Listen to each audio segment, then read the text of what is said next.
पालघर में Viraj profile industry के expansion को लेकर विरोध अब उग्र होता जा रहा है।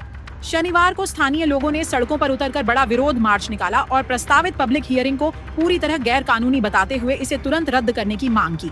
संघर्ष समिति का सीधा आरोप है कि बिना ग्राम सभा की अनुमति, बिना स्थानीय लोगों से राय लिए और बिना पर्यावरणीय प्रभाव की सही जानकारी दिए इस प्रोजेक्ट को जल्दबाजी में आगे बढ़ाया जा रहा है।